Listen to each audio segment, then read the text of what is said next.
Good morning. This is my 8th class and today we will be doing first law of thermodynamics for a flow process. So in the previous classes we have discussed first law of thermodynamics for a closed system undergoing a process and then undergoing a cycle. And in the last class we discussed what exactly is a steady flow process. So what is a steady flow process? If there is a flow of any fluid and if you take a particular location, then if at that particular location the fluid properties do not change with time, then we say the flow is steady. The fluid properties may change from location to location, from point to point, but at any particular location they do not change with respect to time. In that case we call it a steady flow. And if the properties are changing with time at a particular location, then that particular flow is called unsteady flow. So we will be writing this first law of thermodynamics for a flow process. Now, first law of thermodynamics, as I told you earlier many times, is essentially a law of conservation of energy applied to a thermodynamic activity. Now, let us take a device. This device is a thermal device. It can be a nozzle, it can be a diffuser, it can be a compressor, turbine, any engineering device across which some thermal activity does take place. Then we call it a thermal device. And this device is subjected to a flow of fluid. So there is an inlet to the device. This is the steady flow device. We call it a steady flow device because the flow that is taking place past the device, which is flowing past the device, is a steady flow. Therefore, it is a steady flow device. Now, this is a steady flow device, and as I told you, it can be, later on we can take this steady flow device, can anything, as a turbine, as a condenser, depending on the situation that we encounter. Now, in this steady flow device, this is the inlet, and let us name it as 1. This section is named as 1, and this is 2. So 1 and 2, they denote the inlet and outlet to the steady flow device. And what we are going to do, we are going to analyze or consider the different forms of energy that the fluid possesses at inlet and the forms of energy that it possesses at the outlet, and what are the heat and work interactions in between or across the flow, along the flow, and we will strike a balance between the total inlet energy and total outlet energy, and we will equate them because after all the energy has to be conserved. So what are the different forms of energy? Different forms of energy at the inlet are internal energy, and I am writing small u. That means I am now taking unit mass flow. So I am taking, what is the mass flow rate across the device is m dot kg per second. So initially I take m dot to be 1. So how much energy, what is the mass which is coming out of the system? That is m dot kg per second, because you know, for a steady flow the mass flow rate remains constant. I mean, whatever mass is coming into the device or into the control volume or into the boundary of the system at the inlet, the same mass is going out of the system across the system boundary in the same duration of time. That means mass flow per unit time in and mass flow per unit time out, both are same for a steady flow situation. So we are taking m dot is equal to 1. So inlet internal energy plus what is the flow energy? Flow energy will be P1 V1. What is the kinetic energy? Kinetic energy will be V1 square by 2. The m is not there because m is 1. And what is the potential energy? G Z1. Okay. So now What are these 1, 1, 1, 1? This suffix 1 is denoting the inlet condition. So at inlet condition, the internal energy is U1, pressure is P1, specific volume is V1, velocity is capital V1, and the height from the datum is Z1. So it is the total energy, forms of energy here. At the outlet, the different forms of energy are U2, internal energy of the fluid, specific internal energy of the fluid at the outlet, then specific flow energy at the outlet, the kinetic energy V2 square by 2 at the outlet, and the potential energy GZ2. So internal energy, flow energy, kinetic energy, potential energy. Internal energy, flow energy, kinetic energy, and potential energy at the inlet, at the outlet. The suffix 1 denotes the energy terms at the inlet. Suffix 2 denotes the energy terms at the outlet. Now, according to conservation of energy, the total energy at the inlet should be same as total energy of the outlet, provided there is no other form of energy interaction in between. But in a thermal device, what happens? There happens an interaction of energy either in the form of heat, or in the form of work, or in the form of both heat and work. So we are considering a situation and would like a general statement. Let us say this steady flow energy device is supplied with the heat transfer is Q and the work transfer is W. Okay.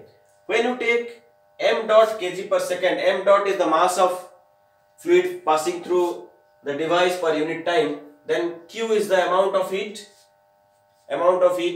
transfer, and W is the amount of heat transfer at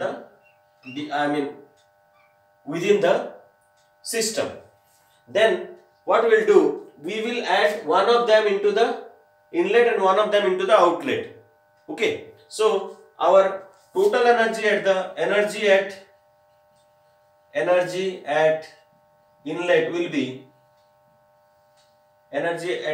be U1 plus P1 small b1 plus capital 1 B1 square by 2 plus GZ1 plus Q. I am writing small q. What is big Q? Big Q is the total amount of heat transfer that is taking place across the boundary. And when I am taking unit mass, 1 kg per second, unit mass, then Q by m dot, that is giving me heat transfer per unit mass. So that is small q. Similarly, energy at outlet will be outlet means section 2 will be U2 plus P2 V2 plus V2 square by 2 plus GZ2 plus small w.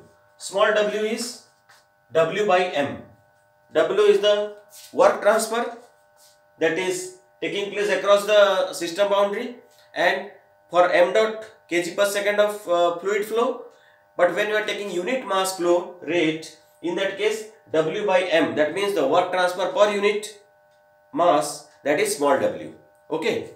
So small w and small q both have the same unit, and actually every term here has the same unit because they are all energy terms per unit mass. So according to first law of thermodynamics, energy at inlet should be equal to energy at outlet because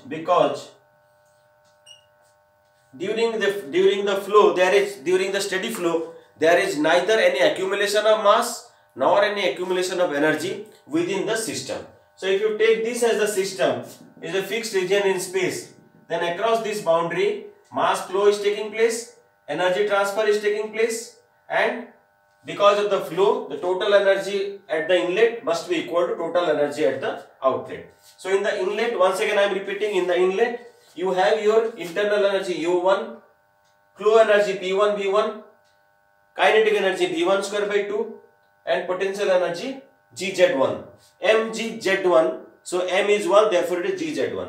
Similarly, here the properties are internal energy U2, pressure P2, specific volume V2, velocity V2, and height from the datum is Z2. So now what we are going to do, we are simply going to equate this total energy term with this total energy term. And once we are putting an equal sign between them, we are satisfying or we are endorsing the conservation of energy across the steady flow device while a steady flow is taking place across it. So I am simply writing this is equal to this form of energy. This all the sum of all the forms of energy at the inlet is equal to sum of all the forms of energy at the outlet. So I am getting an equation like this. So I will be getting an equation like this. You watch carefully. U1 plus P1 V1 plus V1 square by 2 plus G Z1 plus small q is equal to U2 plus P2 small v2 plus v2 square by 2 plus G Z2 plus small w. Now do not get confused with this V1 and this V1. The small v1 is your specific volume and the capital B1 is your velocity. So this is for the kinetic energy term and this is for the flow energy term. So this is the equation. Now this equation is a special equation because here one consideration has been made, that is that mass flow rate is unit. That means m dot is equal to 1. So this equation is called the steady flow energy equation. Steady flow energy equation, and this is called mass based equation because it is written considering unit mass flow rate. That means every term here U1, what is the unit? Unit will be, it is internal energy per unit mass. So internal energy per unit mass is joules per kg. So joules per kg, joules per kg, joules. So it is joules per kg like that. Okay. Now in place of this U1 plus P1 V1, if you recall, in the last class we discussed and quantitatively defined enthalpy as the sum of internal energy and flow energy. That means at a particular instant, at a definite state, if U1 is the internal energy, P1 is the pressure and V1 is the volume, then U1 plus P1 V1 is a form of energy which is called enthalpy. Okay, and enthalpy, you know, is the stored form of thermal energy. Now in place of this U1 plus P1 V1, so what we can write? We can write H1. So this equation is written as H1 plus V1 square by 2 plus GZ1 plus Q is equal to H2 plus V2 square by 2 plus GZ2 plus small w. Now look at this equation. This equation and this equation, these two equations are same. Only thing what I have done, in place of U1 plus P1 V1, I have replaced them by H1, and U2 plus P2 V2 has been replaced by the term H2. So now that there is no confusion about small v and capital V. Now capital V, this is for the kinetic energy term. Here the small v term is not anymore there. It is merged in the H1 term. So this is the equation. So this equation is the same equation, steady flow energy equation per unit mass. So mass based equation. So what is the unit here? Unit here is joules per kg. Unit of this will be joules per kg. Look, had it been half mv square, it would have been joule. Now m is not there, so it is joules per kg. This is joules per kg. Potential energy mg height, mgz. Had it been mgz, it would have been joules. Now it is gz only, so it is joules per kg. So this is also joules per kg. So you see, every term in this equation is a specific energy term. That means every term has the unit joules per kg, energy unit per unit mass. Okay, that's why this is called mass based steady flow energy equation. This is called energy equation because this takes care of the conservation of energy. In what situation? In a situation where a steady flow is taking place across a steady flow device. Okay, across a thermal device which we are naming as steady flow device. So when we will go to the practical application of it, you will actually understand what is the meaning and applicability of this equation. Now, this steady flow device, as I have told you earlier, can be any device. That means this can be replaced by a turbine, a condenser, a pump, a recuperator, a regenerator or a diffuser, and accordingly we will write this equation. Okay, and in this equation normally what happens, many terms will be given to you and one unknown term will be there which you will have to find out. Okay, that is all about the numerical problems associated with this phenomenon of steady flow energy equation. Now, if this is clear, we will go to the other form of the same equation. So we are not going away from the steady flow energy equation. The same steady flow energy equation, but this is a special equation. I told you what is special about it. The special about it is that the mass flow rate, that means mass flow per unit time, is taken as unit, taken as unity here. So mass flow rate is m dot is mass flow rate m is mass, m dot is mass per unit time. So while unit of mass is kg, this is kg per second. So I told you that m dot kg per second of fluid is entering this device, or this is this system boundary, which is also called control volume, and it is m dot mass, same mass is going out of the boundary at a given time, which means whatever mass is coming in per unit time, same mass is going out of the device, out of the system per unit time, stating that there is indicating that there is no accumulation of mass inside the system or inside that fixed region in space which we are calling a steady flow device. So this is the equation. This is the equation for a unit mass flow rate. Now, if I multiply m dot in every term, I multiply m dot here, I multiply m dot here, everywhere. Every term is multiplied with m dot. What is m dot? M dot is the mass flow rate of the fluid across the device. Now, the equality will not be affected because I am multiplying the same term everywhere in each term.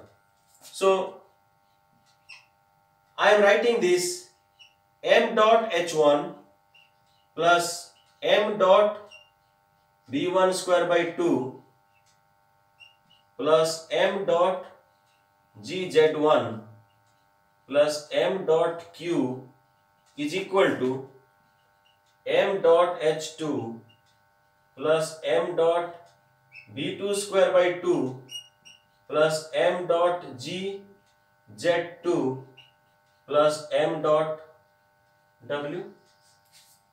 Does it make any difference as far as the equality is concerned? As far as the nature of equality of the equation is concerned, it doesn't make any difference because m dot is a quantity which is multiplied in every term. So this is the equation where mass flow rate is not taken as unity, mass flow rate is taken as m dot. It can be 10 kg per second, it can be 5 kg per second, it can be any number. Okay, so I am not taking unit mass flow rate like the previous equation. So the equation, this equation also holds good, and this equation will again be called steady flow energy equation, because it is the same equation. It is called steady flow energy equation. The only difference is that the previous equation, this equation was called a mass based steady flow energy equation. Now this one will be called not mass based, because the unit mass is not considered here. It will be called a time based steady flow energy equation. Why? Because you see, what is m dot h1? Kg per second into joules per kg. So what you get? Joules per second. Here you get kg per second, meter square per second square. What you get? Kg meter per second square is Newton. Newton meter is joules. So joules per second. So if you analyze each term, the units of each term, you will find that in this equation, every term is joules per second, joules per second, joules per second. That means unit of every term in this equation, when you multiply m dot, becomes, while it was joules per kg everywhere in the previous case, now it is joules per second everywhere in this present case. Okay, so this equation will again be called steady flow energy equation, but it will be called, it cannot be called mass based. It will be called steady flow energy equation time based. So time based steady flow energy equation, because it is written with terms per unit time, not unit mass. So steady flow energy equation time based is written as m dot h1 plus m dot b1 square by 2 plus m dot g z1 plus m dot q is equal to m dot h2 plus m dot b2 square by 2 plus m dot g z2 plus m dot small w. So this is your steady flow energy equation, time based. This is steady flow energy equation time based, and this is your first law of thermodynamics for a open system or a flow process. So the first law of thermodynamics is not speaking of anything different. It is simply telling that when a open system is considered, across which a steady flow is taking place, the total energy at the inlet must be equal to total energy at the outlet, and there is no destruction or creation of energy or accumulation of energy in the system. Okay, so energy conservation does hold good here. Now this is steady flow energy equation, and this is time based. Why time based? Because every term here is written or is expressed per unit time, joules per second, joules per second, joules per second, joules per second, like that. Now we can further simplify this. What is m dot h1? What is h? H is specific enthalpy, that means enthalpy per unit mass, joules per kg. Now what is this? This is kg per second. So this will be joules per second. So capital H is the small h into m is capital H. So we can write capital H dot h1 dot plus m dot b1 square by 2 plus m dot g z2 plus, what is small q? Small q is heat transfer per unit mass. Now you are multiplying mass there, so that it becomes total heat transfer per unit time. So it will be capital Q dot, this is equal to h2 dot plus, similarly m1 b2 square by 2 plus m dot g z2 plus capital W dot. Now look at this equation. Whenever dot is there, you have to understand that is per unit time. So this is total enthalpy per second, this is total kinetic energy per second, total potential energy per second, total heat transfer per second, and so on. So this is the steady flow energy equation, precisely called energy equation time based.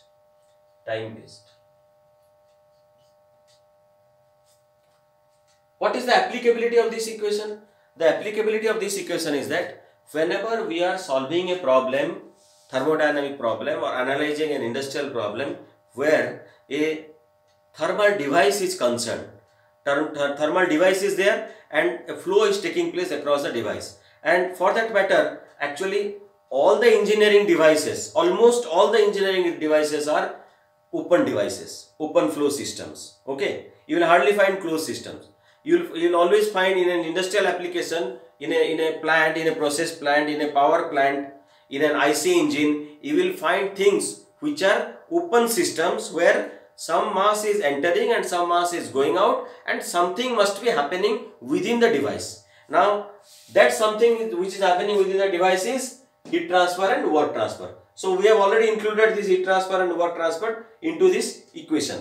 Now applicability is that when you are solving a problem on a turbine, now across this turbine you take the initial and inlet and outlet conditions 1 and 2, write this equation and you feed all the data that are given as input to you and find out the unknown data which you are supposed to find out. Okay, only thing you have to take care is to take care of the units. Take care of the units. So you have to understand physically what the problem is and then identify what are the terms given in that particular problem and then put them in this equation, and the only unknown that you are supposed to find out, you have to calculate from that. So one equation and one unknown will be there, nothing more than that. The important part here is that you have to identify the device, write the flow equation correctly and put the values correctly and take care of the units. So when you solve problem on this particular equation, things will be clearer. But I am telling you once again, just to remove if you have any fear about it, that it is a very simple equation and it is just a you can say it will be an arithmetic game where out of 8 terms, 7 terms will be given to you and the 8th one is to be found out. Okay, it is very simple and there is an equal to sign in between. So it is very simple. Only thing, if you can handle the units properly and if you do not do any mistake in identifying the terms from the language of the problem, then you can solve all the problem. So what I can tell you today is that, like we stated first law for a closed system undergoing a process and undergoing a cycle, we can also state first law of thermodynamics for an open system this way, that the total energy of the fluid at the inlet must be equal to the total energy of the fluid at the outlet with consideration of the heat transfers and work transfer taking place across a device which is experiencing a steady flow through it. Okay, that is the first law of thermodynamics statement and this is the first law of thermodynamics equation. It is nothing but an energy conservation equation. Just like Q is equal to W plus change in internal energy. What is this? This is also an energy conservation equation. Similarly, this is also an energy conservation equation. Okay, this much for today. In the next class, we will try to write these equations for a particular problem and then try to solve the problem in order to find the only unknown that will be there in that problem. Okay, this much for today. Thank you.